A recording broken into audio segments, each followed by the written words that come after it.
Welcome in, everyone. I am David Gow, the boss, sitting next to the inimitable one, Carla Dawson, the gloss. How are you, Carla? I'm better now. We're back on it. Here we go. Back on the airwaves. We thought it would be sort of a quiet week leading up to the big game In all on things Super Bowl. Sunday, So all we things thought. Super Bowl. But the NBA has reared its head and stolen a few headlines with their trade deadline on Thursday. The big trade, of course, Luka going to the Lakers, Anthony Davis going to the Mavericks. There were other players involved and draft picks, but that deal has turned everyone's head, including yours. Yeah, as I told you in our production meeting, I thought it was a joke. When I first saw it Saturday night at dinner, I was like, "Oh, this is hilarious." They'll have all those funny reels and things like that. Until it wasn't. I was like, "Wait, wait, what?" So I decided, David, to make it succinct because I don't even know where to start with all of this. That I had 3 reactions, and I'm gonna throw them to you, and then I want you to give me yours right back. My first reaction, this is the truth, was, "Whoa, the Mavs must totally hate Luka." Like, what? Or their GM, Nico Harrison, he's smoking crack. That was reaction number 1. Okay. Reaction number 2, wow, the Lakers fleeced the Mavs big time, like, big time. Go Rob Pelinka. And then my third reaction was, and I'm sorry, honey, because this involves you. Is a bad week to be a Dallas sports fan. Is Jerry now managing the Mavericks too? I mean, good gosh. Well, it's What not is about the Cowboys. Everybody wants to make it I all about know. the Cowboys. But Every it's a Dallas bad week topic, for anything. Dallas Can you believe the fans. Cowboys? This is the Mavericks. And it's a And bad week for Dallas fans overall. Just well, I guess if we surprising. want to talk about the Cowboys, yes, they picked Brian Schottenheimer as No, no, their no. head We really coach, don't want to talk and about the Cowboys. and But maybe Schottenheimer was a disastrous pick, but no one's really even looked at whether Schottenheimer is a good coach. They've just looked at all the noise around the Cowboys. But this is about the Mavericks. It's yep. not about the Cowboys. And I actually was surprised. Luke is a 25-year-old phenom. He just took him to the finals last Yep. year, did an amazing job, really was just gutty and competitive and did everything possible to take the Mavericks to the championship game. So impressive. And then they gave up on him. They had that great backcourt last offseason with the two of them, Kyrie and Luka, that were so impressive. I don't really understand why they would make that trade. No, and just as you mentioned, it's 7 months since they were in the NBA finals. And they got to the finals because of Luka, largely because of Luka. I mean, they have a great team. They really do. But he was their franchise. And I think it should not be overlooked that Luka Doncic at this point in time has the 3rd highest scoring average in the entire NBA, in NBA history. He's 25 years old and he's number 3, 3rd highest scoring average. And you gave him away for virtually nothing. I mean, you're getting Anthony Davis. And as far as a defensive presence, when Anthony Davis is healthy, when he is on the court, he is an incredible defensive. I mean, he's a 10-time All-Star. There's no doubt about it. But those are a lot of ifs. Anthony Davis has basically played in 30% he has missed 30% of his games since he came into the league. Yikes. I don't know. It either means, which most people are concluding, that the general manager of the Dallas Mavericks is sort of an idiot. I mean, his job is at stake here, right? I mean, that's And what he said such. if we listen to the narrative all day long, he's just an idiot. Or there's something happening behind the scenes that Luka is not the teammate, the committed basketball player that we see. And that's hard for me to accept because he looked so good last year in the conference championships and the NBA finals. But there must be something wrong there. There must be, they mentioned his conditioning has been a longstanding problem. It is interesting, the conditioning point, because obviously you want players who raise the standard amongst the team. If your superstar is going to be a laggard, if he's not going to work hard, if he's not going to condition right, does that bleed to the rest of the team? Is that what they were concerned about? I mean, we're just left to speculate. All we've been told is he isn't in good shape, but we haven't heard a whole lot of noise that he doesn't listen to the coach, or if the coach wants him to run 5 more wind sprints across the court, Yeah. that he doesn't do it. I haven't heard anything like that. The only thing I would say is the same talking heads who are so critical about the Mavericks trading Luka were very critical about Luka in the postseason last year for being out of shape. And I didn't think that was fair last year. He got a lot of heat for He did. being out of shape in the finals. And they said, oh, he's too winded to play defense. He only works on the offensive side of the ball. And then he doesn't takes the play great off. defense. What's that? He doesn't play great defense. No, he's never been a good defender. Right. And so it is interesting. Those same voices who are suggesting it's a disaster to trade him were pretty hard on him last year. I was so impressed by his offensive repertoire. The ability to get a shot off was just unbelievable. And he did it against a really stout Celtics defense. And yet he would score deep into the 20s, if not into the 30s, regularly in that Celtics NBA Finals. And yet they took one game. They took one game from the Celtics, which is impressive because the Celtics, I mean, remember the Mavericks were a 5 seed going into, they made it from the 5 seed to the finals, which is impressive in itself. But the Celtics were the number 1 seed and are a young and incredibly well-coached team with a lot of postseason experience. What I think is interesting, you bring up Nico Harrison, which he should be talked about. He's been the general manager in Dallas since 2021. So he does not have a long tenure here at all. He's been a very risk-taking GM from the moves I've seen. He's the one that brought in Kyrie Irving, which I thought was incredibly risky given his history. Given Irving's history in several destinations. Yes, exactly. And you know what? That has ended up working out beautifully. But I know that I watching the moves that Nico has done, I'm like, okay, he's a risk taker. What I think he doesn't remember, to me, this is what I'm trying to put together with, wait, how did he just basically he didn't demand anything for Luke. I mean, really didn't have to give anything much at all. And to get AD and send off Luka, is that he wasn't there in those very, very lean years of Dallas when they were, 20 games or 30 games. They were terrible. You mean after the Dirk Nowitzki era, before the coming of Luka? Exactly. Between Dirk and Luka, when Kristaps Porzingis was there and all this, he wasn't there for that. So I'm like, I think he is not being a good steward of this roster because he doesn't understand where Dallas fans and this Dallas franchise has come from. I mean, honestly, you don't give away a player like that. Like if you have issues, like clearly they have issues with his conditioning, because you're right. It was talked about. Something must have happened there with a conditioning issue. And then I think you're on top of, I think you're right with the conditioning. And if you see certain things, like last year when they won the Western Conference Championship and Luka Doncic is entering the celebratory locker room with champagne spraying everywhere, his hat's on backwards. He's got the trophy in one hand and he has a beer in the other. He walks in the door. His dad's standing next to him. And Michael Finley, assistant GM of the Mavericks, comes by and takes the beer right out of his hands. And you can see Luka's face like, what the bleep are you doing? He doesn't say anything, but it was just like, and I thought that was super odd. Like, he's not a kid, and he just won them the Western Conference Championship. Then you forward to the actual championships against the Boston Celtics. I think one complaint one could have with Luka, and maybe this just war on the brass in Dallas clearly, was his jawing at the officials. Mm-hmm. Like, he is not a good defensive player. We know that. He's an offensive genius.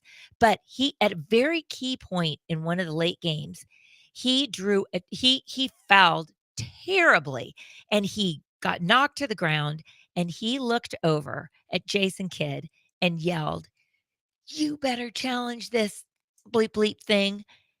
No, Luka, that was a stupid foul you just did. You shouldn't have done it. And so I think there is more behind the scenes than we would like to think. Still, do I think that was a good trade? No, I do not. They didn't get enough. I'm sure there's more behind the scenes, but if you are going to trade a superstar like that, go get every possible piece of capital back you can. And that's what really turned my head. And I don't understand why he wouldn't have shopped Luka around and got the best deal out of the marketplace. So I think what we're going to find, because of all the spotlight on this, is there's going to be a slow leak of negativity and stories that come out of Dallas to try to back up why they made this trade. There'll Sure. be some stories about how Luka really Sure. didn't work at It's a good point. practice and that he was frustrating to maybe his coach, maybe to his teammates. I'm sure we're going to get some of those stories out there, but right now we are left sort of shrugging our shoulders. Why would they give a player of that caliber to the Lakers without getting something more in return?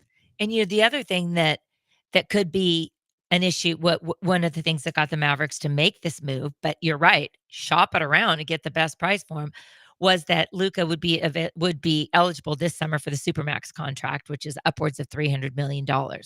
Now, being traded to the Lakers, he is not eligible for that anymore, and so he loses automatically 116 million because he cannot get that. Yeah, But tough day financially for Luka. ooh, yeah, for sure. Yeah. Here's an interesting thought, David. What do you think about this? Because you're an important exec in the company. I think on another way to look at this situation, I think the other NBA owners around the league are like, yes, because they said the front office did something without any superstars, Mm. not Luka knowing about it, not Kyrie, not LeBron, not AD. It was just done. And do you think, even though I don't agree with Nico Harrison, do you think it sends a message that we are the front office and we're going to do it? We're going to do this as a business and we're not going to take a little consensus amongst the superstars here. I don't know. Well, it is an interesting narrative, particularly when you think about Anthony Davis, No one's safe. because of course he got his agent to maneuver a trade to the Lakers.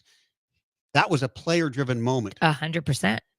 This is a deal that was an owner-driven or team-driven moment as opposed to a player moment. It's a very different landscape. Anthony Davis wasn't consulted this time. His agent was not maneuvering for him to go to another place. The two teams, the Lakers and the Mavericks, just got together and made these players change places. And that is a different day for the NBA. It's a different kind of trade. It's different than what we've seen over the last few Really years is. with players demanding to go to a new location. So that could be a positive. And the other thing is that for the Lakers, LeBron has got another year or two, most likely. He's like playing into his 40s. So they now have their franchise. They can build their franchise around Luca. Luca was the franchise in Dallas. Well, now he's going to be the franchise in LA. So Luca may have to take a back step to the king right now while LeBron is finishing out his career. But then for the Lakers, they have their guy in place and they can set up everything else. I don't see that happening for the Mavericks because they've got, while Klay Thompson is still shooting in the high 30%, he's not his best shooting. Kyrie Kyrie and Klay are in their 30s and sunsetting on their career. They have some time left, but there's not a franchise piece in Dallas right now. I think that's what's really tricky for them as opposed to the Lakers. But for AD, he was the center in LA. He did not like playing the 5. He wants to play the 4, and he's going to be able to do that in Dallas. He'll be the 4 most of the time, maybe the 5 at, critical times late in games. He can go in as that. But I think he's kind of excited. Tax bracket, way better. And he gets to play the position that he really feels like he is best at. Well, good for AD. I think bad for the Mavericks overall. Yeah, I do too. I don't think the Lakers are going anywhere this year and probably not next year. LeBron's just going to be a year older. LeBron is going to age out of basketball at some point. I know You it's would hard think. to say. You It would will think. come. So I don't really think the Lakers are on a great trajectory, but they do get a whole lot younger and they get a new superstar around which they can build. We got to take a break, though. When we come back, we're going to talk to Alex Gold. He's in Kansas City. He's Good old Alex. covering the Chiefs there, and we're going to ask him what the Chiefs are going to be able to do to stop Saquon Barkley. It'll be Alex Gold up next here on ESPN Radio 97.5 and 92.5.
This is The Boss and the Gloss. on ESPN 97.5 and 92.5. Presented by Tony's. Tony's Restaurant, the city's top fine dining experience. From the Veritex Community Bank Studios, here's David Gow. And Carla Dawson. Welcome back. You are, in fact, listening to The Boss and the Gloss. And joining us now is Alex Gold, one of our favorites. He is a weekday host from 10 to 2 middays on 96.5, The Fan in Kansas City. Alex, welcome to the show. You're on with David and Carla. Hey, what's going on, guys? I hope you guys are doing well. It's good to be back on. Well, it feels like we talk to you this week every year because you're in Kansas City and the Chiefs keep going to Super Bowl. I know. It's so It is unbelievable, guys. Yeah, I mean, this is a yearly occurrence at this point. I think it speaks to the history that's at stake, the history that they're trying to make at this point in time and trying to be the first franchise in the Super Bowl era to go for a three-peat. Well, it's so interesting. One of the biggest storylines coming in, of course, is can the Chiefs defense slow down Saquon Barkley? The Chiefs run defense has been pretty good, although there were some holes in it during the playoffs, and the Bills ran pretty well against the Chiefs. When you look at that running game with Saquon and the Eagles offensive line, are you concerned for the Chiefs, and what will they do to stop that great running game? Well, there's no doubt that's priority number one. Absolutely. I mean, if the Eagles are to pull off what would be a slight upset based on the betting market, Saquon has to have a great game. And I think what's so dangerous about him, as you guys have seen throughout the playoffs, you can bottle him up even for a couple quarters, but he's going to pop off a 60-plus yard touchdown run just like that, and all of a sudden it changes the entire game. So for Steve Spagnuolo, the Chiefs defensive coordinator, how do you figure out a plan to limit the big play? Like, he's probably going to have over 100 yards rushing, but can you make him work for those 100 yards, or is it going to be a couple big-time runs? And that's where the Chiefs in the matchup will be interesting with Kellen Moore, the Eagles OC, compared to Steve Spagnuolo. Is do the Chiefs try to sell out on Saquon Barkley and say we trust our corners there to go one-on-one in man-to-man against A.J. Brown and Devonta Smith?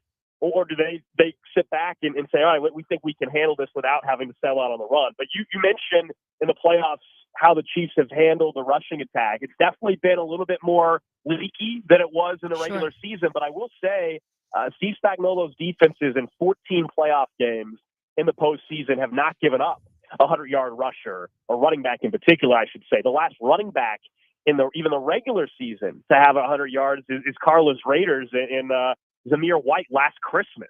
So it's been a bit. I mean, that is it's so crazy, Alex. But let me ask you this. What is the mood? You're there in Kansas City, born and raised, Cradle Chiefs fan. They're obviously going for this unprecedented three-peat. What is the mood in Kansas City? Is this an expectation that this is definitely going to happen? Because really the media is so Chiefs focused because they're on the cusp of something really amazing. Is there ever any anxiety or thought that the Chiefs may not be able to pull another rabbit out of the hat? I mean, as long as 15 is there, is that a reality? There's definitely a fraction of the fan base that is just as nervous, today or heading into Sunday as they were 5 years ago. But at the same time, I think what you said there is, hey, you got number 15, the playoff bugaboos of the past and things like that, and random things that would happen to cost them a game, even going back to the 90s and talk about Lynn Elliott and stuff like that.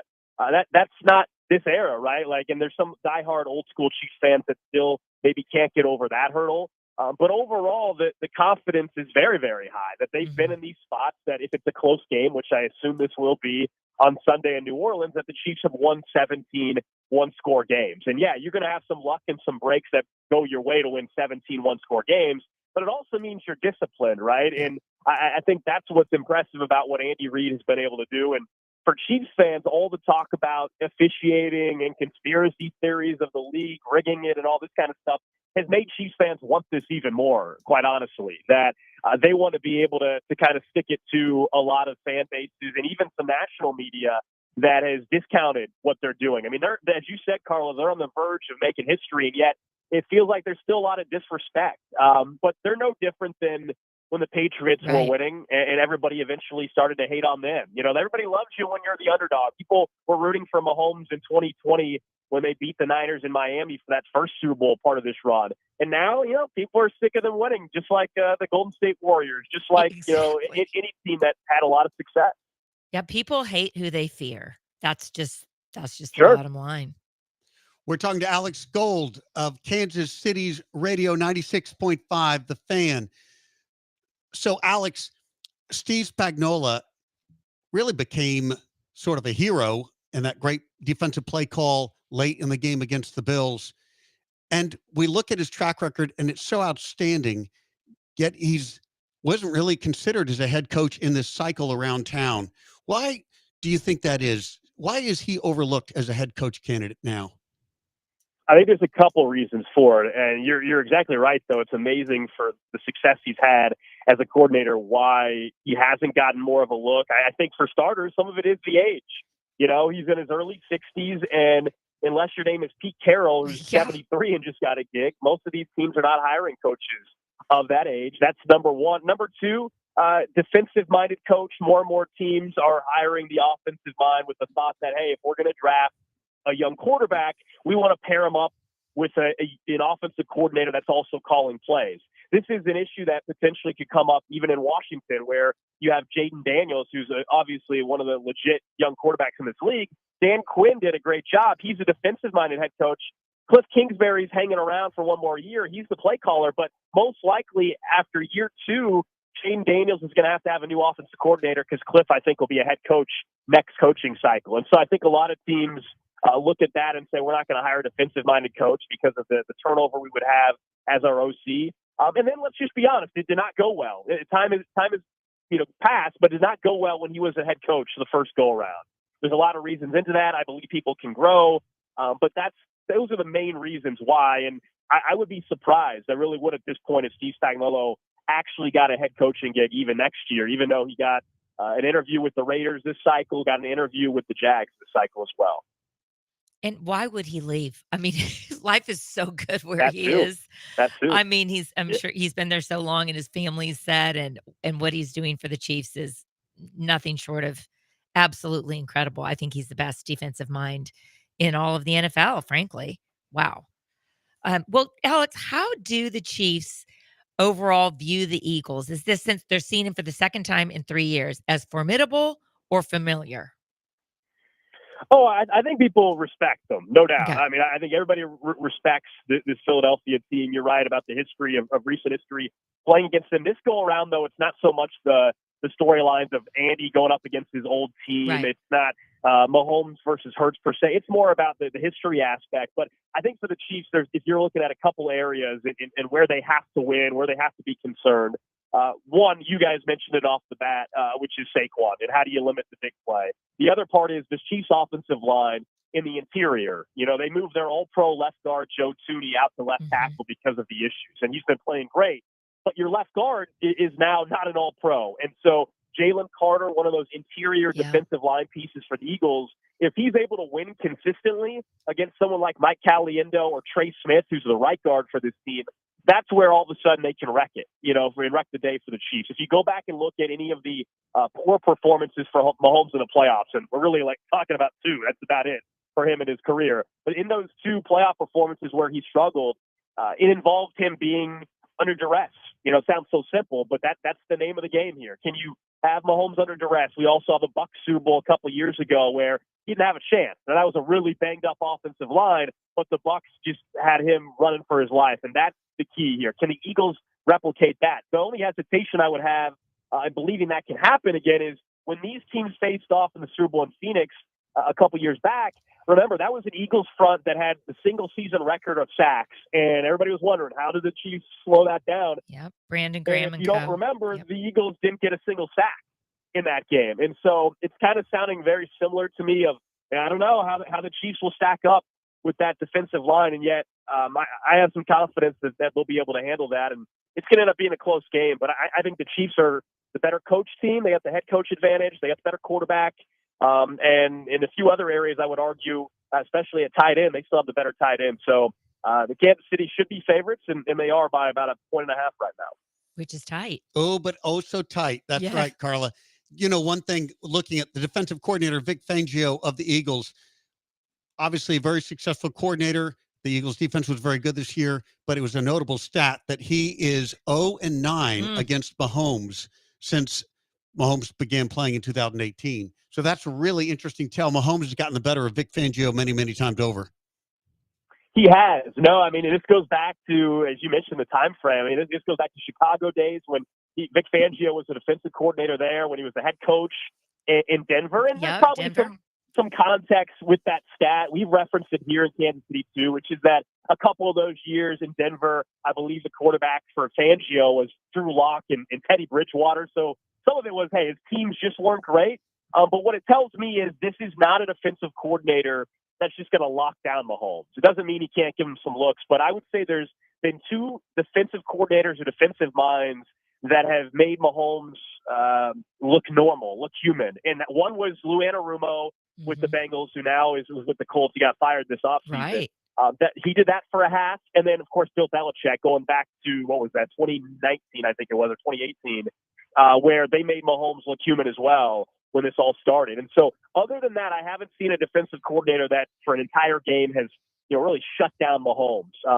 But Vic Fangio is going to have to come up with something. And I think it goes back to a couple questions ago. They are going to have to get pressure on Mahomes. Otherwise, if he's sitting back there and playing free, able to roll out on his own without being forced to do it, then I find it hard to believe the Chiefs wouldn't have their way consistently moving the football down the field. All right, he is Alex Gold in Kansas City. You can hear him on 96.5 The Fan weekdays. He hosts from 10 to 2. Alex, thanks so much for joining us. Great to hear your voice again. Yeah, I hope you guys are doing great. Thanks. All right, when we come back, we're going to be joined by the other side, someone in Philly, Mike Gill of ESPN 97.3 in Philly, and we'll ask him about the big game from the Eagles' perspective. That up next here on ESPN Radio 97.5 and 92.5.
This is The Boss And the Gloss. on ESPN 97.5 and 92.5. Presented by Tony's. Tony's Restaurant, the city's top fine dining experience. From the Veritex Community Bank Studios, here's David Gow. And Carla Dawson.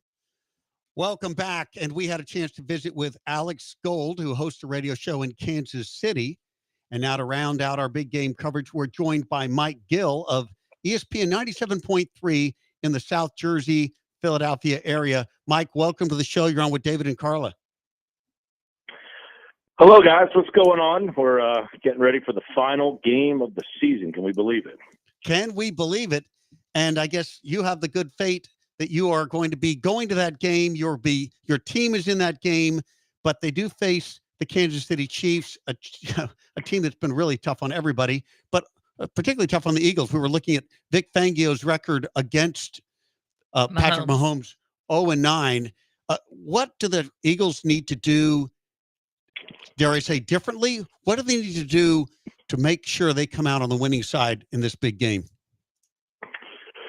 Well, obviously, you mentioned Fangio, yes, has not beaten Patrick Mahomes and Andy Reid, but this might be one of the better personnel defenses that he has had, better teams. I know a lot of those losses happened with some, pretty down Denver teams, Miami last year.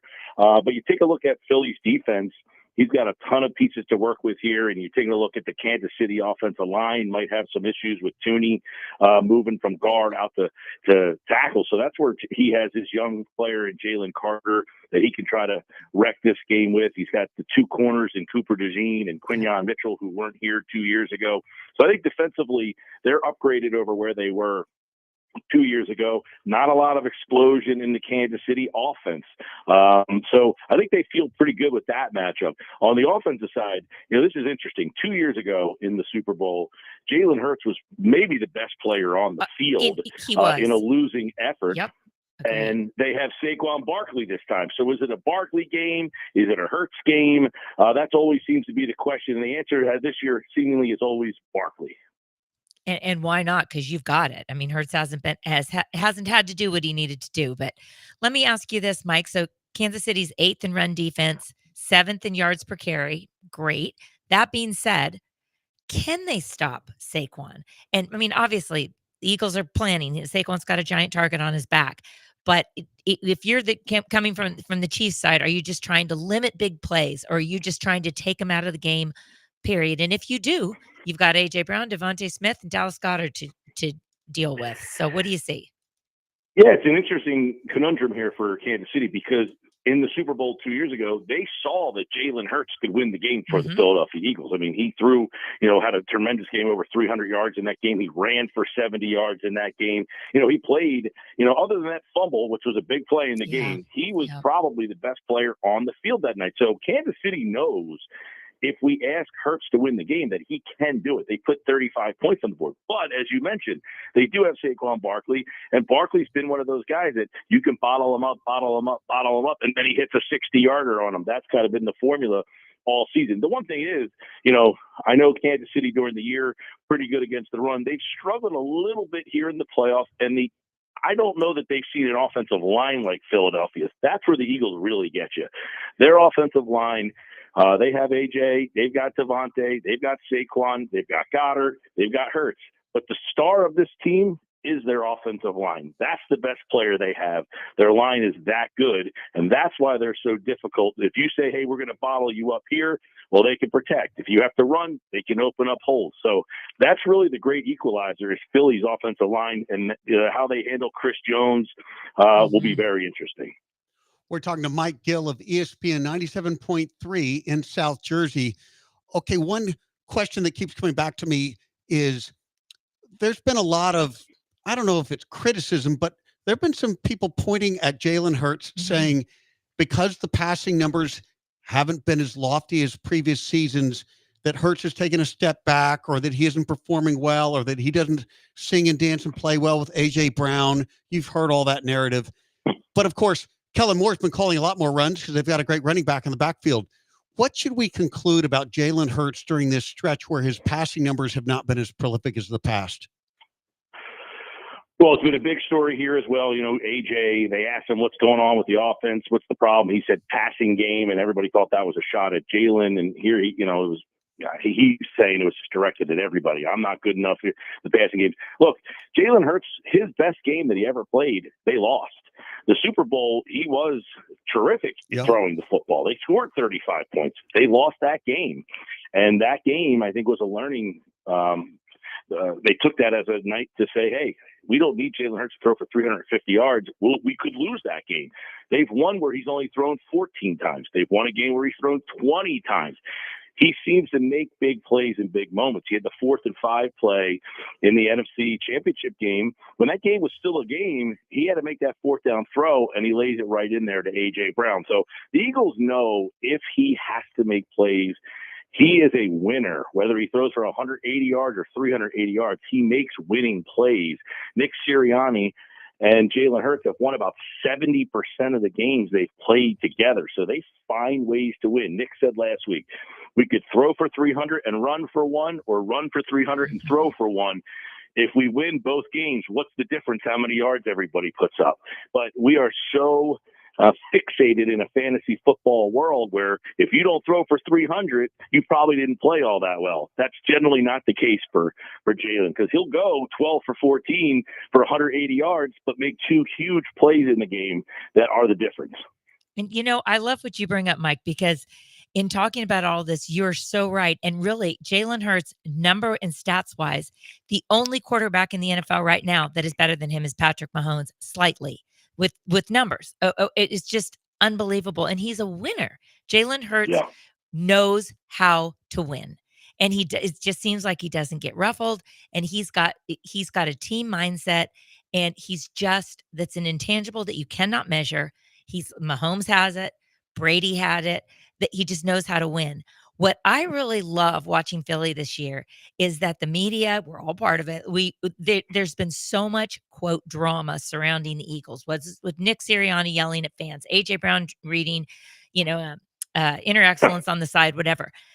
It doesn't seem like it ruffles the Eagles at all. It just gets everyone else up in a tizzy. But what I'm curious about, Mike, because you're the insider, with a win and all this stuff, does Sirianni keep his job? With a loss in the Super Bowl, what happens to Sirianni? I'm just curious. What do you think? It's funny. After week 4, the game against Jacksonville, where he made a lot of these wonky decisions. Mm-hmm. They were going for 2. They were going for it on 4th down. People wanted him gone. And quite frankly, there's been times last year, some people said, look, they went 1-6 over their last 7 games. How are you bringing this guy back? He has persevered and pushed through. They won 10 straight games out of the bye. And then they lost that game to Washington when Jalen Hurts got hurt. And then people again were questioning Nick. Nick's going to get a contract extension. I mean, he got the team to the Super Bowl. He's been there twice in 4 years. Yeah. Twice in 4 years, he's been to the Super Bowl. He's been to the playoffs all 4 times. And by the way, he's won 70% of his games. That's higher than Andy Reid, Doug Peterson, Dick Vermeil. He's the highest winning percentage in the history of the franchise. He is unconventional, just like his quarterback. So coach and quarterback, we always look at those 2 in the NFL. The Eagles have 2 of the best. They're just different from everybody else's. Which I love. And this is a rare chance for revenge for the Eagles. I mean, it's really, I felt they got robbed by that late call on the defense 2 years ago in Glendale, and looking forward to seeing what New Orleans can bring for these guys. Because weren't they in New Orleans like Super Bowl 15? They lost to the Raiders. Back in 80, they lost to the Raiders. Now, keep in mind, in Glendale, that was a 38-35 game. A unique instance in that game was that year's Eagles team had 70 sacks. It was a record. They had 0 sacks that night. If you recall, they weren't playing on grass. They were playing on ice. That field was in horrible shape. Both teams had slippage all over. That should not be a factor in this game. Now, not a 70-sack team like that team a couple of years ago, but they caused all sorts of problems with Jalen Carter. How are the Chiefs, with Joe Tunu probably having to go play tackle, that weakens them inside. Caliendo is going to be the guard there. Who blocks Jalen Carter? Because this is one of those games where everyone's talked about Jalen Carter. Look at this kid. He's been unbelievable. But you're on the Super Bowl stage. This is where you go from, star to possibly superstar. Yeah, love it. Well, it'll be a great matchup. Mike, we really appreciate your coming and joining us here and talking little things Eagles. I guess the last thing I wanted to mention is I just reflect on it. Sirianni has had an extraordinary record, and all those howls to fire him earlier in the season clearly are unwarranted given where they've now landed. But it is stylistically, he is different. He doesn't comport himself like Bill Belichick or Andy Reid or lots of these coaches have won many Super Bowls. So it will be very interesting to see him ascend here to the throne if, in fact, they win the game this week. It was the head shaving. It turned everything around. Telling you what. Yeah, well, he's one of these guys. He doesn't call the plays. A lot of people say, well, what does he do? He's a culture setter. He's a guy that everybody wants to play for. He has great messaging. The players, Jason Kelsey said this, after he retired. He said Nick Sirianni is the most prepared coach he's ever played for. He holds players more accountable than any coach he's ever played for. He played for Andy Reid. He played for Doug Peterson, who won a Super Bowl. That's pretty high praise. So for all the flack that Nick gets on the outside, what does he do? He doesn't call plays. You never hear questions about time management. You never hear questions about timeouts. This team doesn't have off the field problems. He just, he's had a couple things, he yelled at the fan in Kansas City and in Indianapolis. He had the moment. He's had some weird things happen, but ultimately the players love playing for him. All right. Well, we loved having you on the air here. Mike Gill, you can hear him on ESPN 97.3 in South Jersey. Mike, thanks so much for joining us. Yeah, no problem. All right. When we come back, we're going to talk to Mark Romig. He is on the ground in New Orleans at the convention center. We're going to talk to him about the big week in New Orleans this week. That up next year on ESPN Radio 97.5 and 92.5.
This is The Boss And the Gloss. on ESPN 97.5 and 92.5. Presented by Tony's. Tony's Restaurant, the city's top fine dining experience. From the Veritex Community Bank Studios, here's David Gow. And Carla Dawson. Welcome back, and we're enjoying this big week before the big game. And to do so, we're going to go visit with Mark Romig. He is in New Orleans, and he is hosting most of the festivities there. Mark, welcome to the show. You're on with David and Carla. Hey, it's great to be with y'all. I am coming to you from the floor of the Caesars Superdome. We have opening night activities as we speak. You're at the center of the universe. Mark, tell us what's going on. What's the vibe? And is this is media night, The right? vibe is right now. It's inside the Caesars Superdome. It's fantastic. It's dressed out like you would be at the game itself. We've got about 30,000 fans in the stadium waiting for the Chiefs to show up, followed by the Eagles. And it's just, it's magical right now for sure. City looks great. Restaurants are feeding some great food out there. Music's flowing, and New Orleans is ready. Well, you've got some amazing roles, Mark. You're not only the play-by-play stadium announcer for the Saints, and you've done over 110 consecutive games, so impressive. But you're the co-chair. Go. Tell us about that. I'm sorry. I know it's got the noise is kind of heavy here. My dad was the play-by-play for the Saints for 44 years, 446 consecutive games, and he played that role until the preseason ended in 2013. And I started announcing beginning in 2013, and this was my 12th year at the Caesars Superdome. It's a privilege and honor to be part of the Saints, and just as you know, we're very passionate here about football. Oh my gosh, yes. And I know Jerry is so proud of you. I mean, you just took right over. They didn't even have to skip a beat. That's really amazing. I appreciate that. You know, I have family that lives in Cypress, Texas, and so they come over here often. And it's just a Saints family. My sister spots for me, actually. She has been spotting. She spotted for my dad, and now she spots for me. So I always say she's the smartest one in the house controls booth. Love that. It's a family affair. That's and girls fantastic. don't miss a beat. I'm telling you what, they're on it. They know what to do. That's amazing. Okay, I guess there have been 10 Super Bowls played in New Orleans. Do you have a favorite Super Bowl moment from those 10 contests? Well, I would say as far as Super Bowls, you know, each one, this is the 8th one that was had at the Superdome, and each one has its own storyline, and this is the 11th game we've been able to play in New Orleans total, with the first 3 being at Tulane Stadium. But I think the very first one in 1970, that was at Tulane Stadium when the Chiefs were here and they played the Minnesota Vikings. It was a cold January day. Of course, the game has changed in size and scope, but it was also very special then to be in the first one. And my dad, Jerry, announced that one as well. So we were and the teenagers Chiefs won and were that able game, to be didn't part they? of that. Yeah, the Chiefs won that over the Vikings. Was that Lynn Dawson Well, and company? sorry. I didn't hear you. I'm sorry. I think that was Lynn Dawson and the Chiefs beating the Vikings that year. That's right. That's correct. And Hank Schramm, it was an upset if I remember correctly. Okay, we're talking to Mark Romig. He is in New Orleans, and he's the PA announcer for the Saints. I do want to ask you about the fate of the Saints. Their head coach search underway, and Kellen Moore seems to be the front runner. Do you envision that after this game, we'll be hearing that Kellen Moore will be the head coach of the New Orleans Saints? Yeah, I think we're, obviously the Saints are doing their due diligence.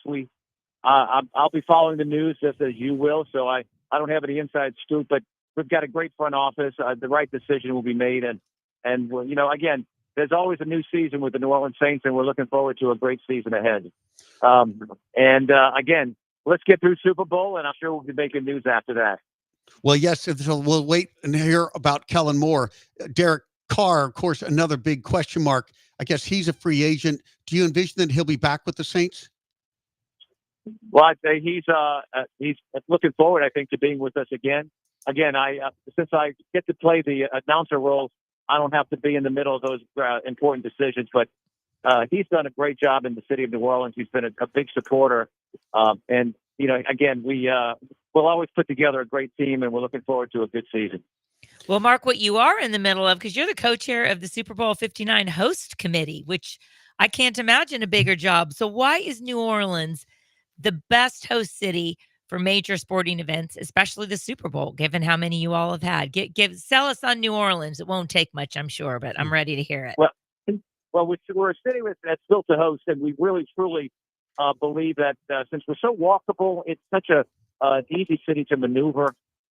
We've got 85,000 people that work in the industry that are welcoming, and of course, the city of New Orleans kind of wraps its arms around an event like this.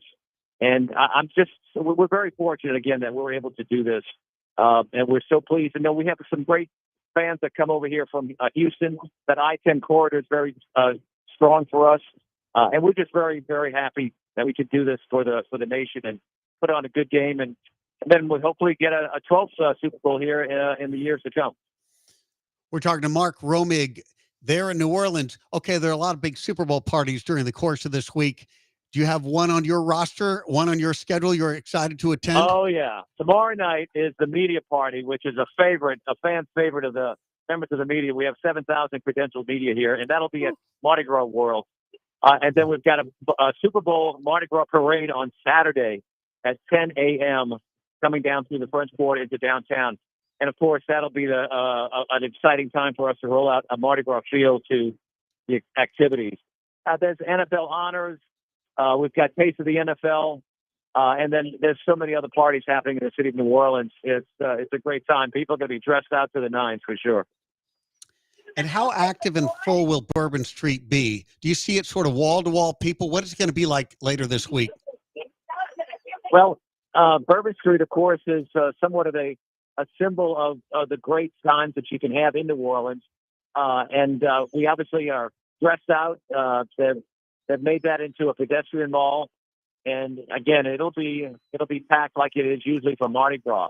And we expect about 100,000 people here throughout the week.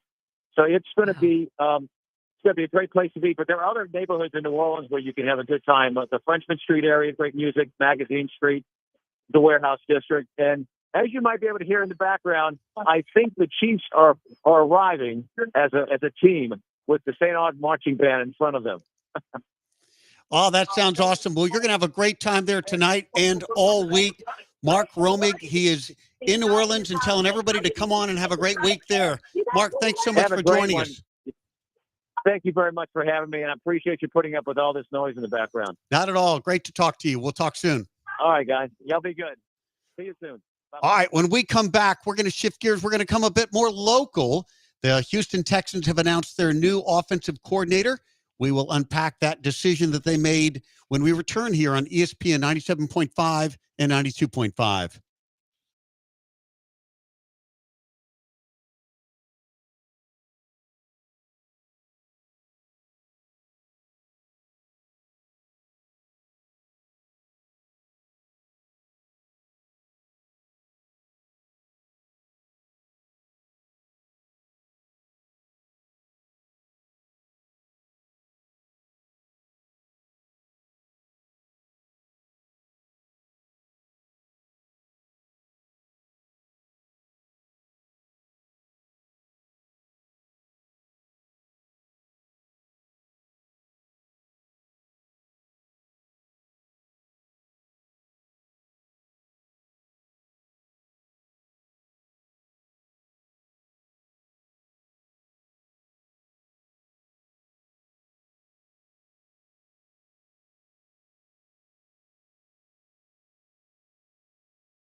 Welcome back. And it was fun to talk a little Super Bowl in hour number 1. Here in hour number 2, though, we need to take a look at what the Texans are doing here locally. As everybody knows, they fired Bobby Slowick a couple weeks ago and began their search for a new offensive coordinator, and they have found one. I'm excited. Do you like his pick? I do like this pick. I know that I'll tell you what I really like. I really like how the Texans went about it. So because this is one of the most important decisions to be made by the Texans. And we honestly. should announce, because I missed it, I didn't say it at the outset, they picked the tight end coach, the passing game coordinator, Nick Caley from the Rams. So tell us why you like Nick Caley. Yeah, well, so he and Nick Caserio worked together in New England for years because he was also doing the same thing with tight ends in New England. But what I loved, because this came late this afternoon, the Nick Caley hire, and he's had like 4 other interviews, so 4 other OC jobs. So he's had experience with Nick Caserio, but what I like the most is how the Texans approach this, knowing that this is one of the most important decisions the franchise will make. It really is. I mean, I don't want to be overly dramatic, but if they don't get this right, it will set the team back a year or 2 or 3.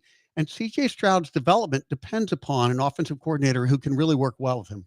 So I think it's really fascinating, David, to your point, because we saw it here in Houston. What happened with Bill O'Brien when he took over the play calling duties and did general manager at the same? It was an absolute disaster. And here is a young first-time head coach in D'Amico Ryans in his second year, a rookie quarterback who's in his second year.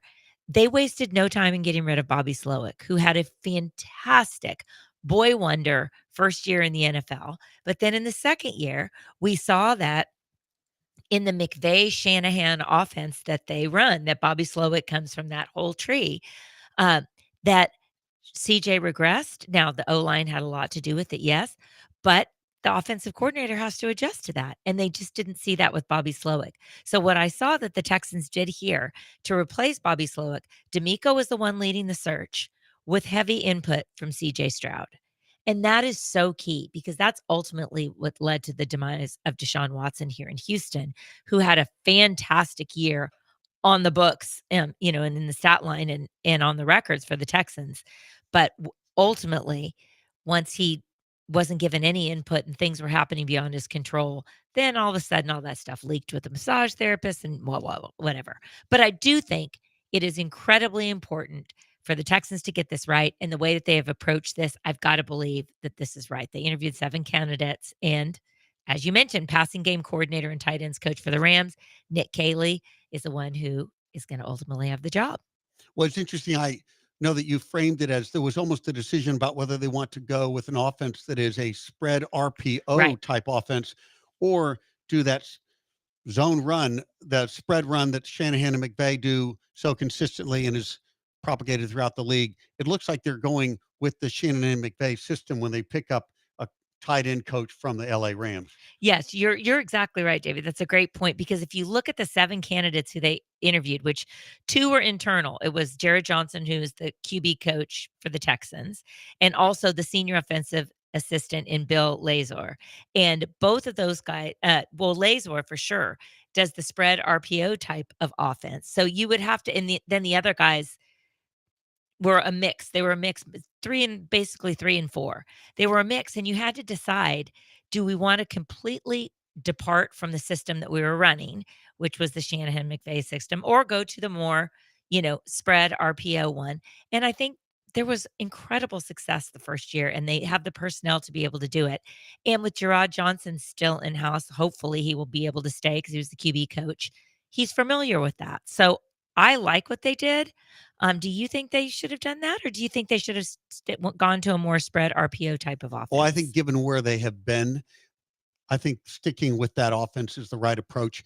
And frankly, I think you can win with either style offense. Sure. I mean, look at what Kellen Moore is running with the Eagles. It's much more of an RPO spread. It's not the Shanahan McVay offense. And look what the Chiefs are doing. They're not doing the Shanahan McVay offense, but there are many teams that are, and those who have done it well. You can win in either offensive structure, but given where the Texans have been, given the development of CJ Stroud, I think having the continuity of staying in that kind of a system does bode well for the Texans at this point in time. Yeah, I agree with you. And if you look at, I mean, look at the Rams this year, where Nick Caley is coming from. They started out sputtering out of the gate, not looking great, and then they took the Eagles to the wire, in the game right before the AFC. It was the AFC Championship game. Yeah, so or right before the game before that, division game. So it's a great offense that works. And the same with Shanahan. I mean, he didn't have the personnel this year because of all the injuries, but it's a proven system that works. All right, so the Texans get their OC. It was I interesting, like it. Carla. Driving over here, I was listening to Sports Talk Radio, and somebody said, "Gosh, I wish the Texans had been a little bit more aggressive and creative in the offensive coordinator they hired. I wish they had hired," and he paused and he said, "Chip Kelly." Now, Chip Kelly's gone to your Raiders. He will be Yes. the offensive coordinator there under Pete Carroll. How do you like the hiring of Chip Kelly on behalf of the Raiders? You know what? I love the hiring of Chip Kelly. I would not have been excited about the hiring if he was a head coach, because I think you have to look at it in context of the whole staff on the Raiders right now, because that place needed an entire culture change, reboot. It's been an absolute goat rodeo, no doubt about it, from start to finish. So I think the biggest thing was Tom Brady being a minority owner, because when he talks, everybody listens. He was the one responsible mainly for bringing Pete Carroll into the building. Pete Carroll runs a CEO type style offense. I mean, a team. He doesn't call the plays, but he is a culture guy and a winner, and he brings the energy. And so he doesn't have to call the plays. So for that reason, I love Chip Kelly coming in here, because Chip Kelly is a quirky, mad scientist that doesn't really relate to the players. He doesn't, but he doesn't need to. Pete Carroll will do that. Pete Carroll will do that. And Chip Kelly is more in that RPO offense. He's not going to run the Shanahan type offense. No. But that's fine. The Eagles, And he's got just lots of tricks up his sleeves. Yeah, and the too. Raiders aren't wedded to a particular offensive philosophy at this point in time. So, yes, why not bring in Chip Kelly? He's got a great history of having prolific offenses. Well, and he just came off of the offensive coordinator for the Ohio State national champion Buckeyes, where they averaged almost 33 points a game. Mhm. Like, for goodness sakes, with college kids. And the Raiders are paying him $6 million a year to be their offensive coordinator. He's the highest paid OC in the NFL. So I think he's going to do very well, because, well, it will depend if they get a quarterback. That is a very important piece that is missing, because they've got Patrick Graham is coming back as the DC, and their defense actually was highly ranked even last year. That was like their only bright spot. They've got the head coach in place. I love the OC situation, but they've got to take care of that quarterback position. And if they can't get someone in the draft this year, because this is a light draft for quarterback talent where I don't see any generational talent, I think you do a bridge quarterback, whether it's Kirk Cousins, Russell Wilson, I don't know who, and then get someone next year. I don't know. They're picking number 6, but the teams in front of them, which are the Titans, the Browns, the Giants, they need quarterbacks. So, And you don't think Chip Kelly and Pete Carroll can work some magic on Aiden McConnell? No. I mean, Geno Smith was turned into somebody nobody ever thought would happen, but you just don't see McConnell as being in that consideration. I don't, because Geno Smith was a first round draft pick, and he went to the Jets, where we know everyone goes to die there. Quarterbacks go to die. So I think that he came in highly touted. He took a big fall, and then Pete Carroll was able to resurrect pull things out, or, he and his staff that the Jets ruined. So, Aiden O'Connell was not a high draft pick. And so, I've seen enough. He's fine. He's serviceable. He is not the guy that's going to get you over the goal line. And at this point in Las Vegas with that franchise, I mean, they're an iconic franchise. This is such a sad situation that they've gotten themselves in. They're paying, I don't know how many head coaches they've had, 5 or 6 head coaches since they moved to Las Vegas. It is time to get this right. And Pete's the man. And I love the Chip Kelly hire. Okay, let's talk about some other coaching decisions. Eric Bieniemy, a name that we used Yeah. to talk about all I the love time, this. and then he disappeared seemingly, has Yeah. now been hired as the running back coach there for the Bears under Ben Johnson. But what I found so striking is it wasn't that long ago. It didn't seem that long ago that we were all clamoring for Eric Bieniemy to get a head coaching job. He'd been the offensive coordinator for the Chiefs. The Chiefs' offense was so good. And I remember He Deshaun was boy Watson. wonder. Remember Deshaun Watson here in Houston was pounding his fist on the table saying, get Eric Bieniemy Yes. to be the head coach here in Houston. Ownership didn't listen. Bieniemy went elsewhere. Ultimately, Deshaun went elsewhere. But Eric Bieniemy's star fell a long way. Now he gets the chance to come back and be under Ben Johnson. What do you think about Eric Bieniemy now as a coach and a prospect to ascend in the ranks of coaching in the NFL?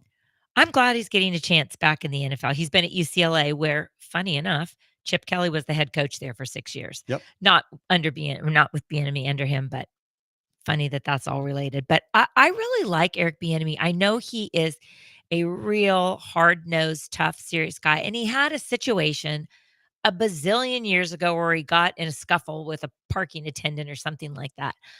That seems to follow him. And I don't know anything more than that, but all I know is that he's been out of headlines for anything that's negative. He's been For a in the long for time. a long time. I mean, goodness, there were whispers. You saw it in the coaching cycle, rumors that John Gruden was going to be considered for the head coaching position of the New Orleans Saints. And that's far more recent, his scandal, and far more And it's egregious, worse. frankly, Yes, thank you. than Eric Bieniemy. And yet people do carry this with Eric Bieniemy. It's always been puzzling to me. It is puzzling. And, people don't remember Eric Bieniemy was the OC when Patrick Mahomes came to the Chiefs.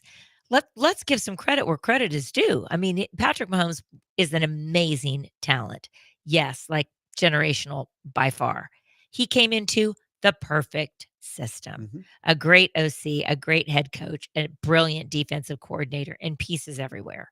So, and Eric Bieniemy was a huge part of it. And you're right, David. It seems like there's something we don't know.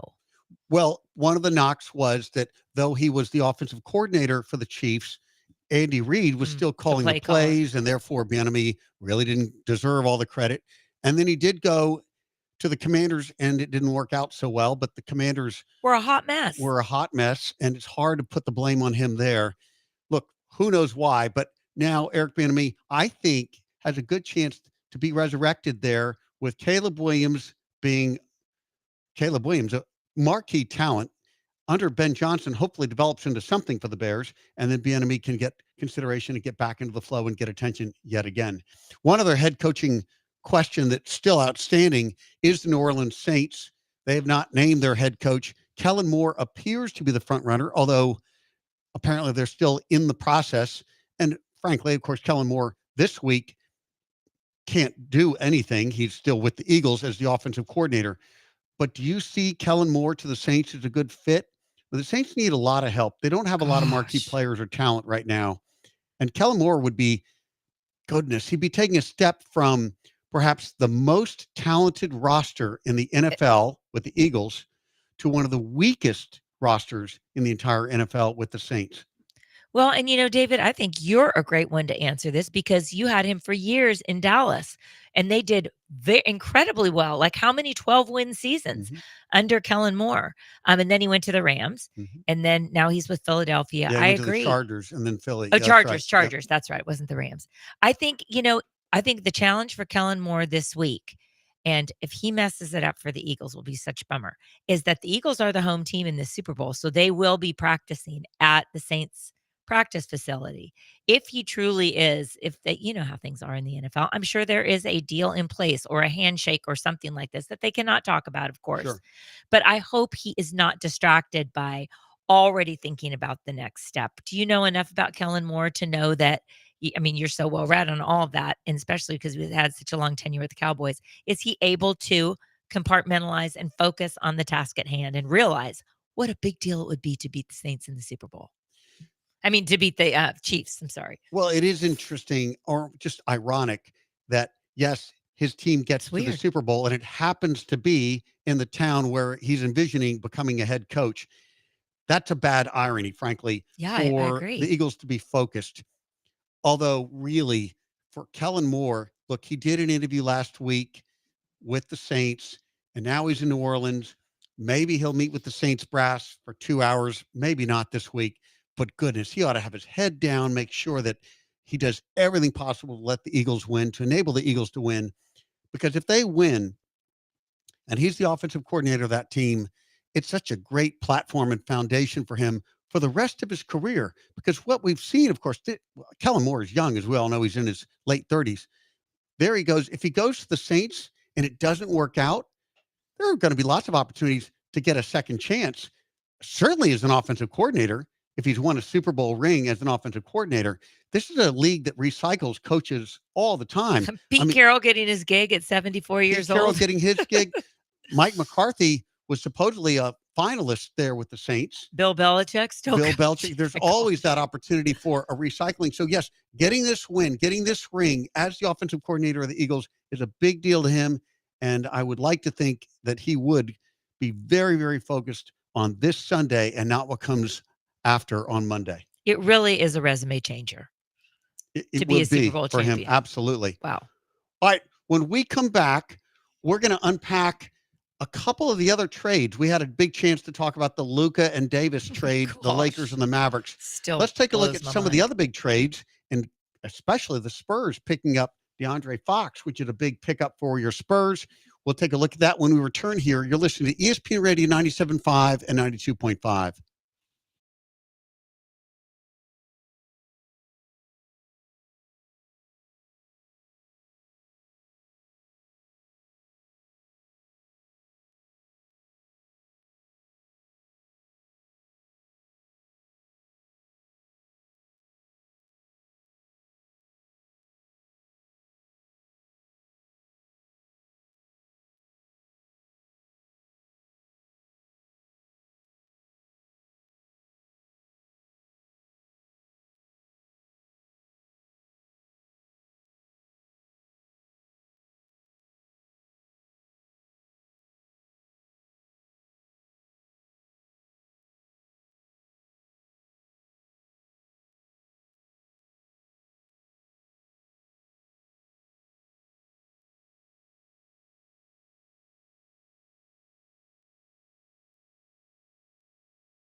This is The Boss And the Gloss. on ESPN 97.5 and 92.5. Presented by Tony's. Tony's Restaurant, the city's top fine dining experience. From the Veritex Community Bank Studios, here's David Gow. And Carla Dawson. Welcome back. And we did unpack the big trade, the headline trade, Luka for Anthony Davis trade. But there's another trade. There's several other trades, actually. The Spurs get DeAndre Fox, From Sacramento. which is a really great pickup for them. Oh my What does gosh. this mean for the Spurs team? This means watch out, Western Conference. This season or maybe next year? I mean, look, Wemby's young, Fox is still young. Or do you think they can really contend this year in the Western Conference? It's hard to tell because we're late into the season, but De'Aaron Fox brings 25 points, 5 rebounds, 6 assists, and 1.5 steals per game. And he's young. He's 26, I believe. Victor Wembanyama's 21. They just got Victor, his running mate. He's that Victor, 7'5", 21 years old. He will continue to just be at the top of defense, probably the best center we have seen since Akeem Olajuwon, no doubt, that can also shoot the three. De'Aaron Fox is young. He's feisty. He's healthy. He's productive. And this pairing should wake everybody up in the Western Conference, because I think what we're seeing, we broke down the Lakers Mavericks trade, but I think what we're seeing in the Western Conference especially is the young are coming up. De'Aaron Fox, Victor Wembanyama, Luka Doncic. The old ones are sunsetting. Steph Curry, Kevin Durant, Kyrie Irving, Klay Thompson, Draymond Green. It's a changing of the guard a bit. I think the younger are coming up. Well, when you were saying the changing of the guard, I thought you were going to talk about teams, but it's almost the same point. But look at OKC. Oh my gosh, OKC's and the Houston Rockets. These are really young teams. Spurs now too. Young teams with lots of basic, great core talent on which they can build. Well, it's interesting in looking at the NBA All-Star starting lineups. I was looking at them today, and for the Western Conference, it's Steph, it's LeBron, it's all the old guard, and then Shai Gilgeous-Alexander from the Thunder. Mhm. And I was like, wow, we're getting to the end of that era of those guys, the LeBrons, the Stephs, the KDs, wow. And the young ones are coming up, and it's exciting. Okay, let's talk about the Warriors and Steph. And yes, time is running out on that great dynasty that they've had. There are rumors all over that they're out trying to get some superstar. Jimmy Butler was a rumored name. Doesn't look like that's going to happen. You Thank didn't want goodness. him for No, the Warriors anyway. I did not want him. But No. now, where do they go? How can they add one more elite player to that roster to make one last run for the Warriors? This is going to sound this is a pie in the sky, because I grew up with the Warriors and all. I would love for them to bring KD back. It's like, you know what? Y'all are sunsetting out. You played so well together. I miss Klay Thompson, but that ship has sailed. Yep. And I think he made a mistake leaving for Dallas, not staying in Golden State. But that's okay. He seems happy there, and he's doing well. He's not having his best statistical year, but we knew he wasn't going to. It's that coming back from 2 devastating injuries and being the age he is, it's hard to do that. That being said, he's still a high 30% three-point shooter.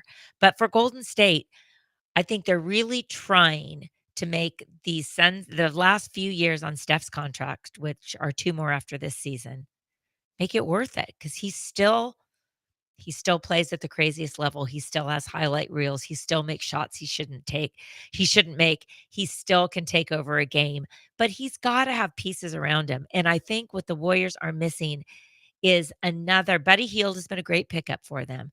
Started out really hot and there's not a consistent piece next to him. And I think they need more of a big. I would love to see Kevin Durant back. And I know there was talk about, I know the Warriors talked to LeBron about coming. Hey, Charles Barkley said it today. He said LeBron's going to the Warriors. He did? He did. His logic being that the Lakers, gosh. well, his argument was the Lakers are going nowhere this year. He's right. And the Warriors have a shot if you were to add LeBron. That was his basic logic. And the way he framed it up was, it's time for LeBron to go to the Lakers and say, let me go. I've got one last season or two to get a championship. Let me go to the Warriors now, do the deal, make it happen, work the trade. And you know why he won't? Blood is thicker than water. and Bronny is on the Yeah, Lakers. I guess Now we know why Bronny would Bronny's have on to the be part Lakers. of the package, would he It not? I mean, probably. what a strange trade that would be. The Warriors give up a package of picks and such to the Lakers to get LeBron and Bronny. I mean, that actually might trump Saturday's news of Luca for AD. It could happen. Poor AD, like he's getting just raked, and he is not a scrub. No, But you're trading a 32-year-old injury-prone 5 for a 25-year-old superstar who took you to the final 7 months ago. So that's a tricky. 25-year-old out of shape, also Totally. injured player. Very true. It's not Luca. Look, I love him. I was so impressed by him in the NBA Finals and the Western Conference Championship last year. He was just so impressive. But there's something there. I just don't know what it is. But I have to believe that the Mavericks don't want a superstar that doesn't come to work every day in top tip shape. And I fear, or Yeah. I think that they were fearing that it was slipping through the locker room. It was creating sort of an attitude creep. or an approach. Yeah. No, It's hard to say. I mean, that's a fair point, David. I mean, it's like if he's getting ready, he would be eligible for the Supermax, which we talked about And this to coming pay a summer, Supermax contract to somebody who's not in shape. and be the franchise Yep. where the other guys are going, well, he's not in the weight room. He came back with a beer belly. Like what? That's that's a great point. I mean, All I can say is wow. sometimes when Yeah. all the voices are so loud and so unanimous, I sometimes just have to wonder, look, as I said earlier, the same voices that are saying, how could they ever trade Luca, were criticizing Luca for being out of shape in the playoffs last year. Then secondly, I guess you have to believe that the general manager of the Mavericks is just stupid and doesn't want to keep his job. I just know that he wants to keep his job, and he's looking at Luca, and he saw something he didn't like, something that really gave him pause. It might have been the defense. It's interesting for this season right now, if they could acclimate Anthony Davis, is this team better or worse for just this season? I would take Luca any day because of the age difference. But right now, Anthony Davis brings a lot to that team if, in fact, he can play and be healthy, which is huge if. But I just don't think it's as unilateral a deal as we think. I think there's something about Luca that's going to come out over the next few days. And I think it's really hard to pay a Supermax contract to somebody who doesn't show up in shape. Yep. I mean, I do not disagree with you at all. I think, and right now, to your point, Anthony Davis is playing great ball. I mean, right now he's injured, but Yep. before that, but so is Luca. Yep. Neither guy passed their physical. I mean, it's just hilarious Yeah. that this is a trade that went through. It's just kind of nutty. But, let us not forget what you're giving up in Luca is he has the third highest scoring average in NBA history. His arsenal of shots and the way he can create on his own is unreal. It's unreal. His fallbacks, his fadeaways, his step ups, his 3-point shot. He's got every offensive weapon in his arsenal. He's really, really impressive. Well, but being out of shape at his size is like a Zion Williamson. Mhm. Like Zion Williamson, obviously, we saw him at Duke, and ever since that shoe broke, the Nike shoe broke when he was at Duke, and he had some sort of a foot injury. He has never been the same. He has spent more time off the court than on. And I think when you are that size and you're not in good shape and conditioning, your incidences for soft tissue injuries go up quite a bit. And he's had a number of them, and so has Luka Doncic. So that's not great. And do you want to spend over $300 million for someone who's prone to soft tissue injuries because of not being in shape? Well, and so there has to be some logic There's behind something. it. It's I not think just, we're going to find the man's something an else. idiot. Why would he do it? His job's at stake. I mean, he's thought this through, and these must be the considerations. Now, I think Nico Harrison, the GM for Dallas, he's a gunslinger. He's a risk taker. Mhm. So much so that when he called Rob Pelinka to say, hey, are you up for this? Rob Pelinka thought it was a joke, the GM in LA. Yep. Okay, so he's out there. But I think you're right. I think underneath it all, there was something. This wasn't just, I'm going to roll the dice and see where we end up. He is a risk taker. He's done it before. And the risk that he took with Kyrie, which I thought was a total disaster, really ended up working out great for them. So let's see what happens. But I think the Spurs are going to be really fun to watch. If I'm in the Western Conference, I'm like, oh crap, look what just happened. All right, So, that'll be watch the out. Spurs. Lots of trade activity, and the deadline still to come. It's on Thursday, the NBA trade deadline.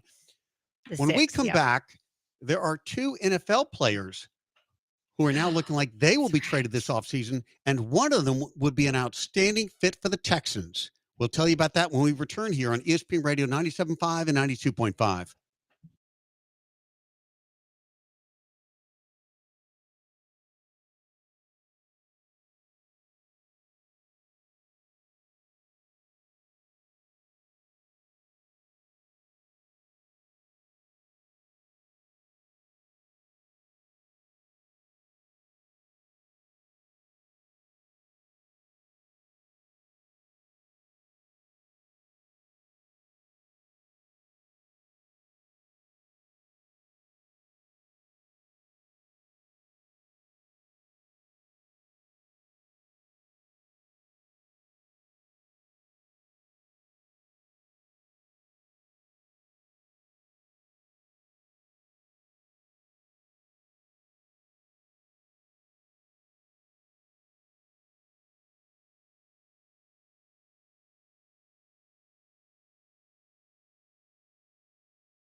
You're listening to The Boss And the Gloss. on ESPN 97.5 and 92.5. Presented by Tony's. Tony's Restaurant, the city's top fine dining experience. From the Veritex Community Bank Studios, here's David Gow. And Carla Dawson.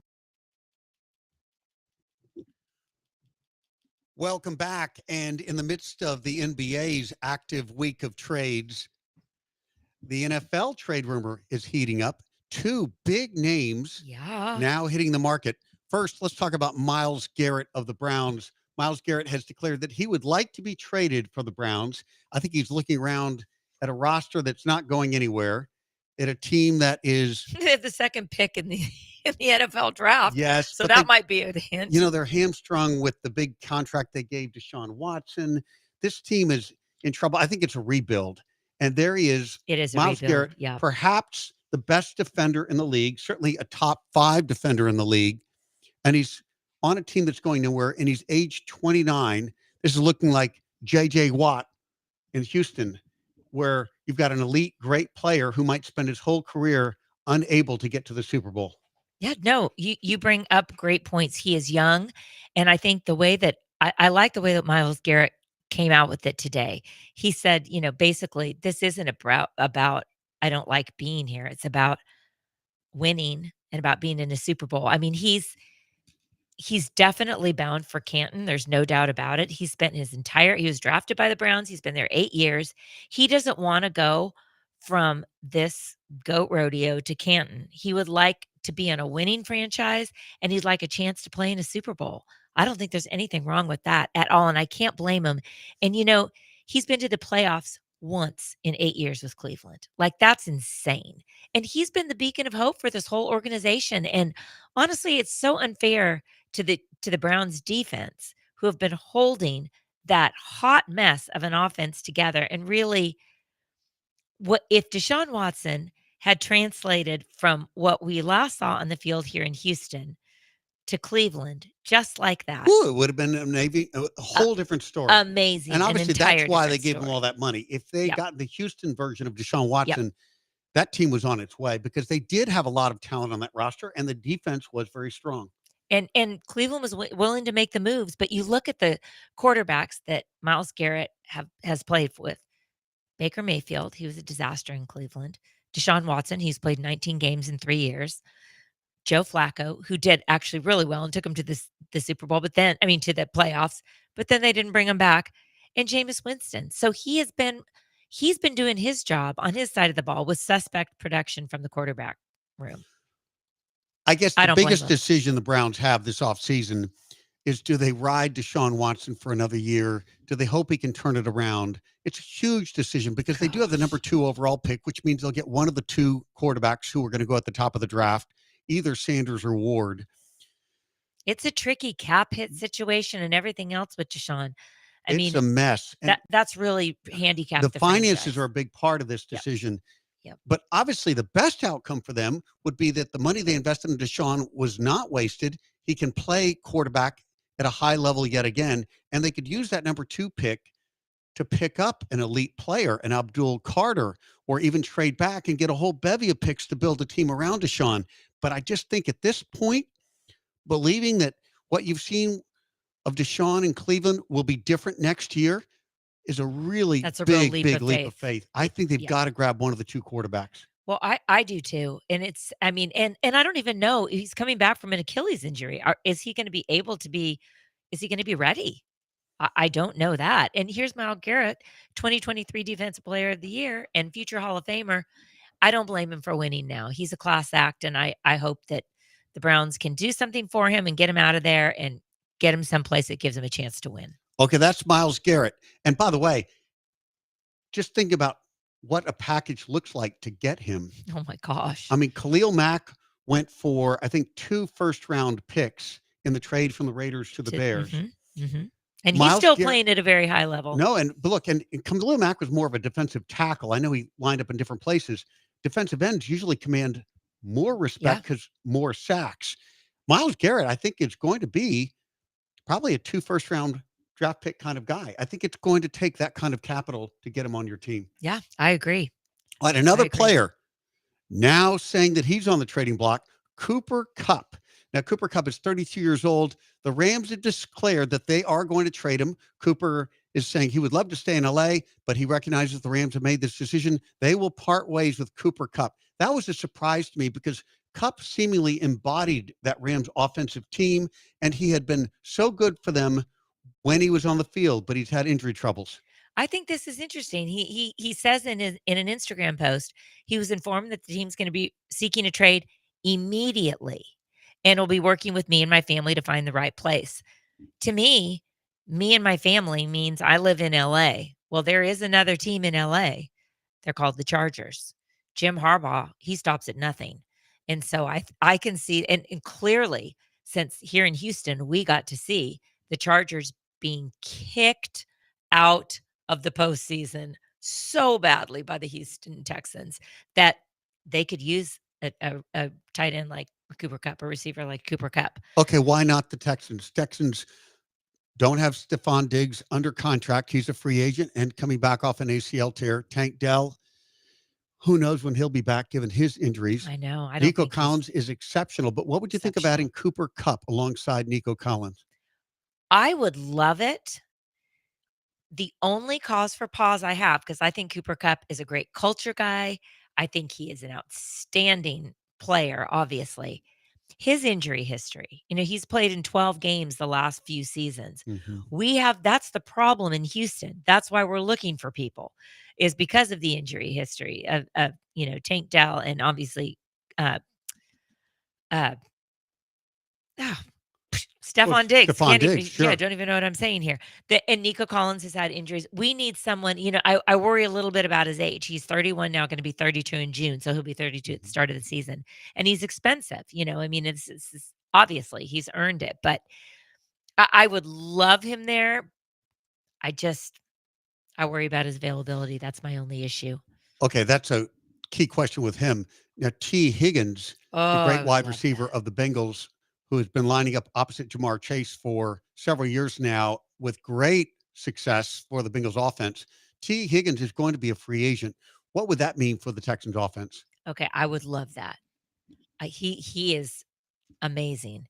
And I feel like, I think that would be incredible. I would really love that. He'll probably be the top greedy wide receiver available via trade or free agency.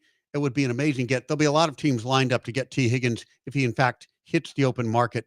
Bengals got to decide whether they're going to let that happen or not. Joe Burrow's already said he really wants to keep his team together. That offensive team is pretty prolific when they've got all their pieces in place. Well, guess what? Joe Burrow isn't the GM.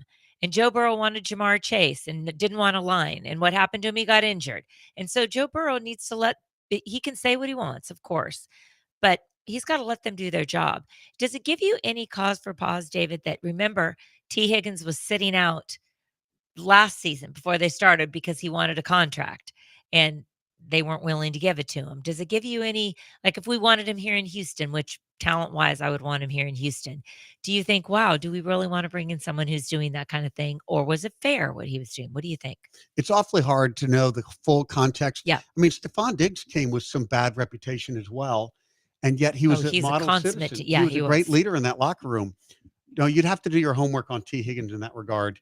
I mean, the other wide receiver that's been mentioned as a trade candidate is the wide receiver Garrett Wilson of the Jets. I love Garrett Wilson. Who, of course, was a number 1 or first round draft pick to the Jets. They always saw big things for him. And yet, they had all the struggles at quarterback. And then finally, Aaron Rodgers came, but they traded for Devontae Adams. Garrett Wilson, I don't know that it's really been utilized to his full potential yet. No, and they have a big question at quarterback with the Jets. With Aaron Rodgers, is he going to come back? Do you want to pay him that? All that kind of stuff. That's on Aaron Glenn's shoulders. And I don't know. But I would love Garrett Wilson with CJ Stroud. Oh, give it to me all day long. I love that. It does feel like the Texans need one more. Doesn't have to be elite receiver, because I think they got Nico Collins you can declare elite, but they need not a 1A, but a 1B type receiver. And Garrett Wilson is elite. And Garrett Wilson would absolutely meet that. And he's young and he's fast. What about Dalton Schultz? Do you like him here in Houston? Do you want to keep him? So I like him in Houston, but he is what he is. He's not a great blocker. He wasn't for the Cowboys. The Cowboys drafted him in the 5th round out of Stanford. Yep. And he has a great sense about how to find open spaces on the field. He's that tight end who can read the zone defense and sit down and be a great big target with a large catch radius for quarterbacks. But no, he's never been a good blocker. Just look at his frame. It's not a big, burly tight end like a Rob Gronkowski or Travis Kelce. It's much leaner frame. It looks a bit more like a wide receiver. Yet he doesn't have that kind of speed, obviously. So I think he's a part of the solution at tight end. But I think they need some other pieces around him. I think they want to be sure they've got a good blocking tight end to complement what he does from the receiving side. Yeah, agreed. Yeah. And of course, their new offensive coordinator, Nick Caley. Caley is a former tight end coach from the Rams. So he'll have some input too on what he thinks should happen too. That's right. No, he would certainly have input on what to do in the tight end room, given his experience and background in that position. All right, we're going to have to take a quick break, and we come back. We're going to look at some other headlines around the NFL, some of which are related to the Super Bowl, some of which are a bit untoward. Justin Tucker in a little bit of trouble, Deshaun Eek. Watson style. That up next here on ESPN Radio 97.5 and 92.5.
This is The Boss And the Gloss. on ESPN 97.5 and 92.5. Presented by Tony's. Tony's Restaurant, the city's top fine dining experience. From the Veritex Community Bank Studios, here's David Gow. And Carla Dawson. All right, welcome back. And when we went to break, we told you we were going to visit a story that sounds a whole lot like Deshaun Watson's story here in Gosh, Houston. we know it all too well here. Justin Yikes. Tucker, the kicker for the Ravens, who has had an outstanding career for the Ravens.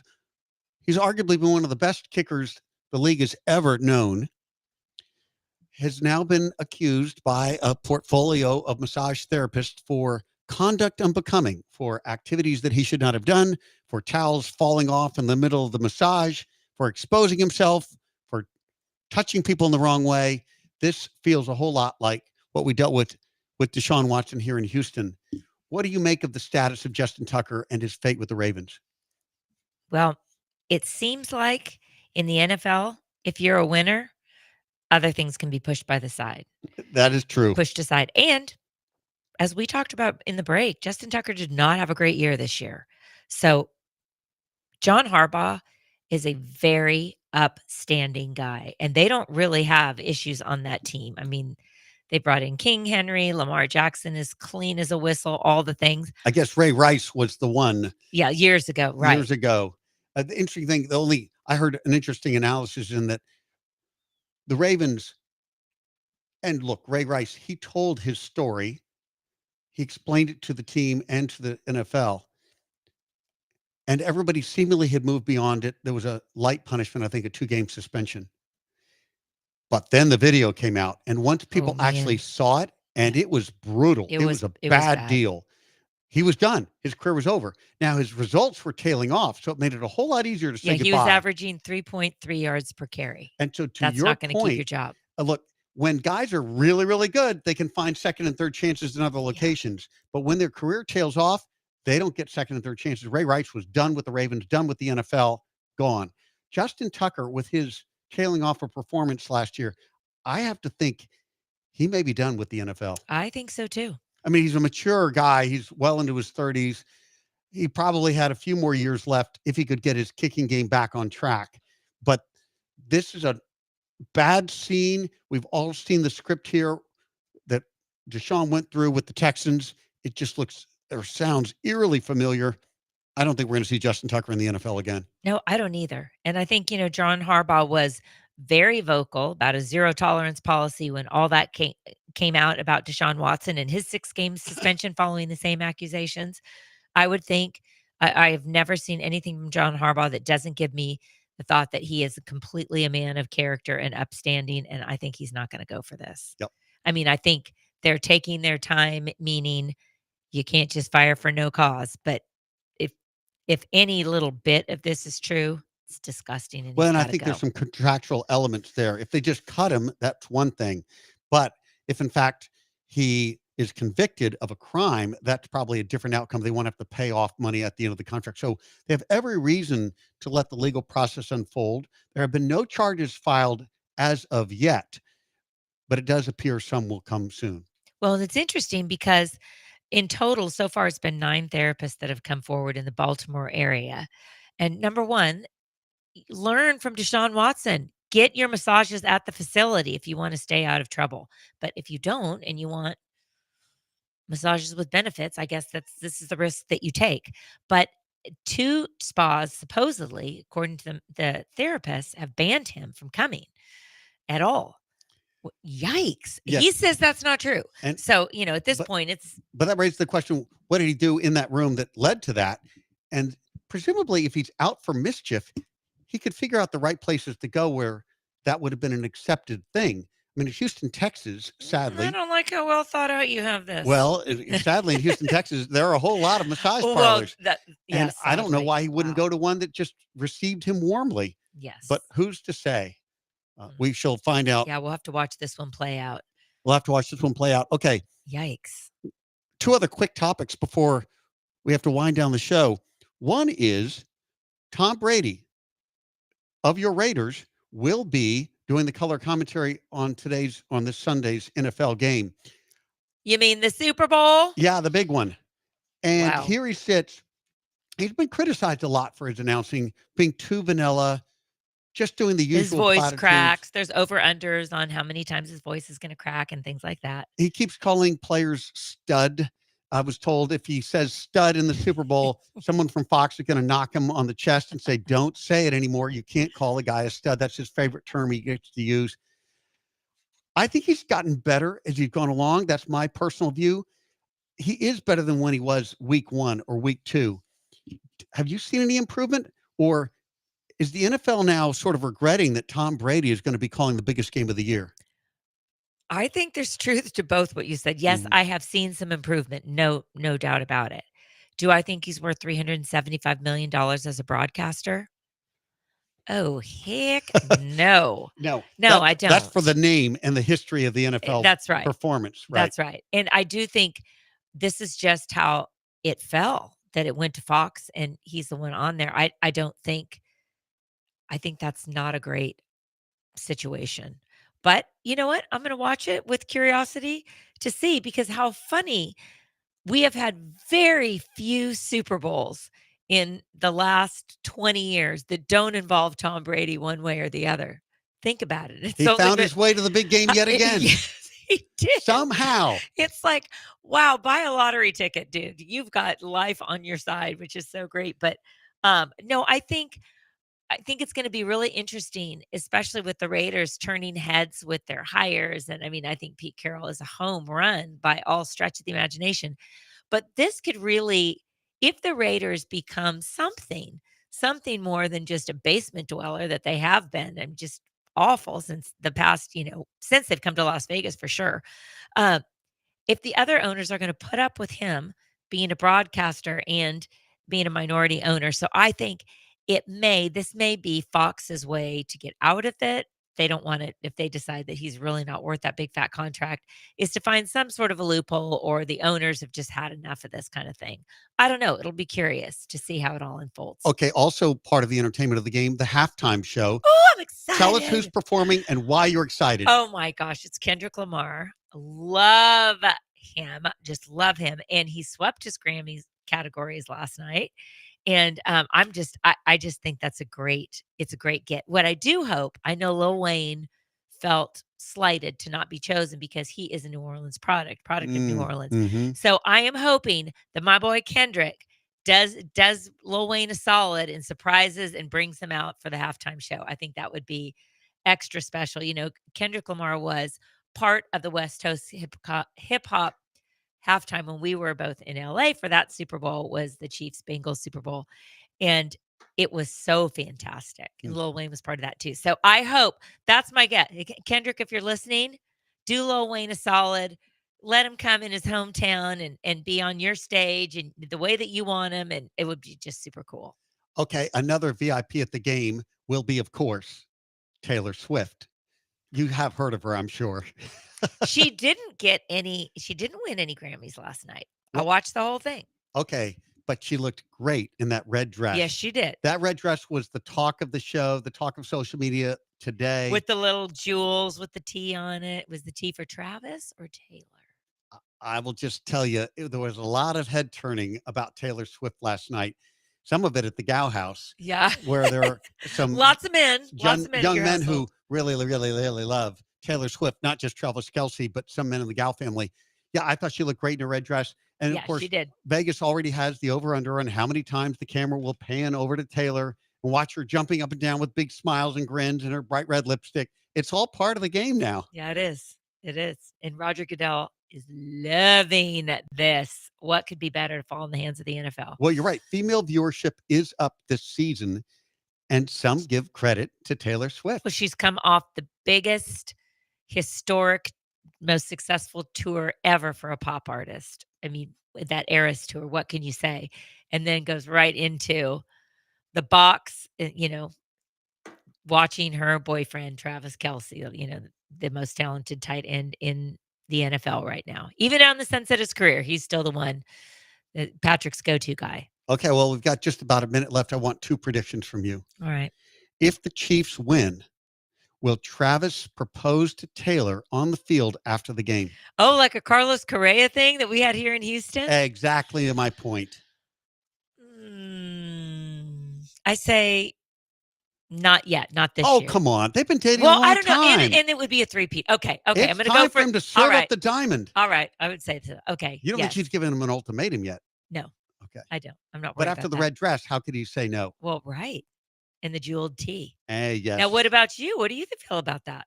Well, I don't think he's going to propose after the game because there's so much going on after the game, et cetera, et cetera. But I could see a proposal in the near future. I really do think that couple, Win or lose, you think it's coming? Win or lose, I think it's coming, but not right after the game. I think Okay. it's going to happen over in the next 6 months. I think that those two are a couple that have staying power. All right. I love Second it. prediction I need out of you, because we will not talk again prior to the game. Who's going to win, Eagles or Chiefs?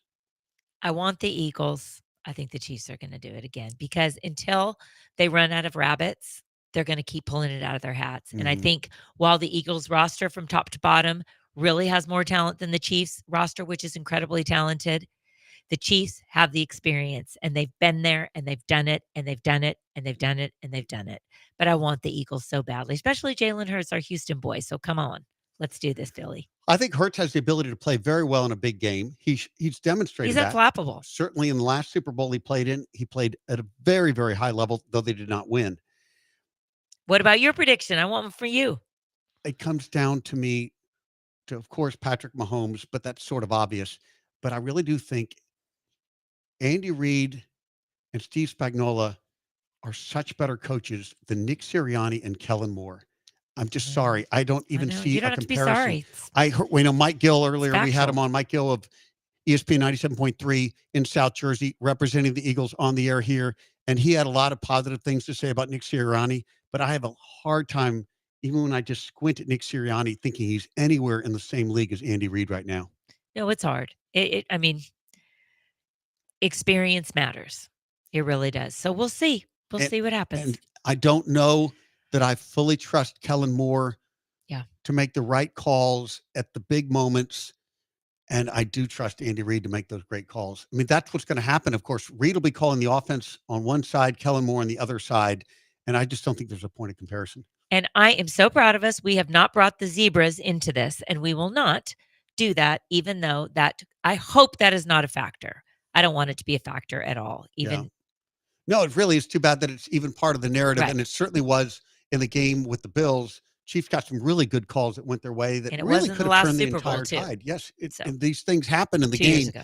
I'm not believing that there's a big conspiracy, but I do think the Chiefs have been fortuitous, that things have just gone their way at some big moments. The calls have gone their way, and it's really hard to overcome things like a 4th and inches call that is a turn of possession call, and that's where From the Bills AFC fell Championship short. game. Yeah, Mhm. exactly. And I think that's my point of, at some point, the rabbits, you run out of rabbits pulling them out of a hat. And But that so may far be this they Sunday haven't. for the Chiefs. We will find out. All right, great to be with you. Great to You talk too, about the big David. game, and we will see what happens when we On the other unfold. side of We'll the be Super here Bowl. back- well, next Monday we'll be here, and we can unpack what really did take place. You've been listening to The Boss and the Gloss on ESPN Radio 97.5 and 92.5.